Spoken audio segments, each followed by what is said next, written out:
Merci Manuel. Bonjour. Mesdames et messieurs, commençons par une courte revue de presse.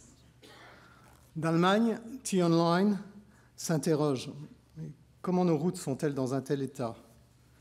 17% des autoroutes et 35% des routes nationales sont dans un état mauvais ou très mauvais, selon le ministère des Transports. Dans les Länder et les communes, la situation est pire. En 2013, on a enregistré 830 000 km d'embouteillage. Selon Die Welt, l'état du réseau routier régional en Allemagne est dramatique. La fatigue d'environ 10 000 ponts est si avancée qu'une réhabilitation est nécessaire. Au Royaume-Uni, selon le Times, les 6 milliards de livres promis récemment par le gouvernement seront insuffisants pour couvrir les retards de réparation des nids de poules dans les comtés. Une récente enquête YouGov a montré que le mauvais état des routes locales coûtait aux petites et moyennes entreprises d'Angleterre et du Pays de Galles environ 5 milliards de livres par an en raison des problèmes d'exploitation, des délais de production, des retards dans la livraison des matières premières et des produits finis, des coûts de réparation des véhicules, entre autres facteurs.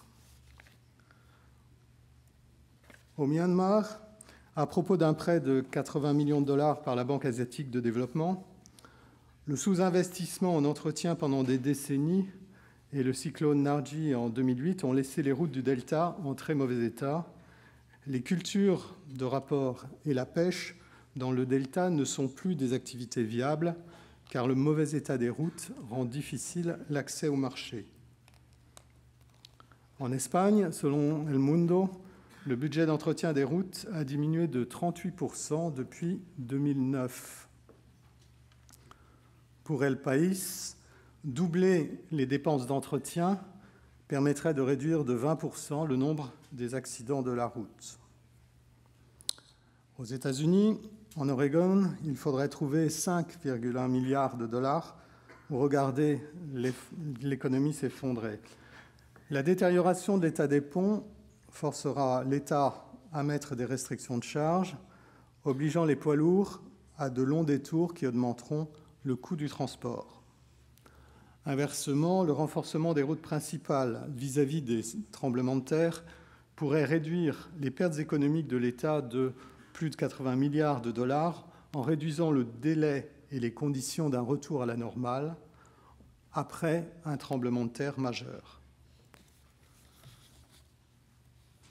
Selon le Press Telegraph, pour le gouverneur de Californie, il faut trouver maintenant de nouveaux moyens de financement de l'entretien des routes et des ponts en décrépitude en raison du tarissement de la taxe sur les carburants. Le besoin annuel non couvert pour l'entretien est estimé à 5,9 milliards de dollars pour le seul État de Californie. À l'échelon local, la situation est souvent pire. Ainsi, par exemple, pour la seule ville de Tampa Bay, en Floride, le retard de travaux d'entretien est estimé à 162 millions de dollars pour 524 miles de voirie très dégradée. En Afrique, la blague qui circule à Harare, au Mozambique, est que chaque fois que l'on voit un automobiliste qui roule tout droit sans faire des méandres d'un côté à l'autre de la route, c'est qu'il doit être trop ivre pour remarquer les nids de poules sur la route.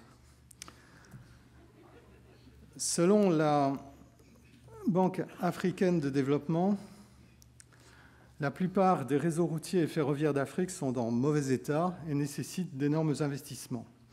À l'heure actuelle, le pourcentage de routes asphaltées du continent est 5 fois inférieur à celui des pays développés. Conséquence directe, les coûts de transport en Afrique sont supérieurs de 63% à ceux des pays développés, ce qui nuit à la compétitivité du continent sur les marchés locaux et internationaux. Au Japon, dernier avertissement, titre le Kensetsu Tsunshin Shinbun. Il faut agir rapidement pour un entretien des routes à grande échelle. En Chine, selon l'organe officiel, il faut accélérer la rénovation des ponts et des routes urbaines. L'urbanisation rapide et son expansion ont été suivies par une augmentation des accidents, effondrements de ponts, éboulements, révélant des problèmes de qualité des projets et de gestion quotidienne. En Argentine, pour ABC Rural, le mauvais état et le défaut d'entretien des routes provinciales est un thème récurrent. Enfin, en Italie, selon l'INSEE, 60% des accidents résultent du mauvais état de la route et de la signalisation.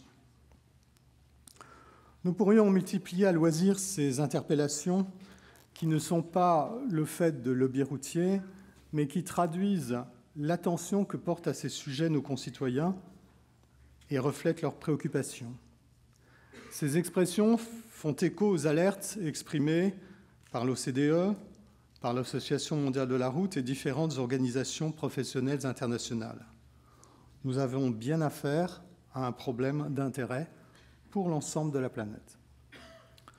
Nos infrastructures routières modernes ont été essentiellement construites dans la seconde moitié du XXe siècle au prix de très larges investissements. Elles ont permis et soutenu notre développement économique et social dans une dynamique croissante d'échanges. Après quelques décennies, ce patrimoine a vieilli, a été fragilisé par une déficience d'entretien dont le besoin n'a pas été anticipé. Congestion, allongement et réduction de la fiabilité des temps de transport par suite de coupures de voies, d'interventions engagées dans l'urgence, une plus grande sensibilité aux impacts des événements météorologiques extrêmes sont quelques-unes des conséquences de la dégradation du niveau de service, résultat de ce défaut d'entretien. La résorption de ce retard accumulé est rendue plus difficile par la crise économique qui contraint durablement les dépenses publiques des États, mais aussi celles des collectivités locales. Tout différé supplémentaire revient à accroître la charge que nous léguerons à nos enfants. Ce manque d'entretien des routes équivaut à un désinvestissement puisqu'il revient à sacrifier les investissements réalisés antérieurement. Nous avons donc une responsabilité collective et un devoir d'agir pour retourner la situation présente.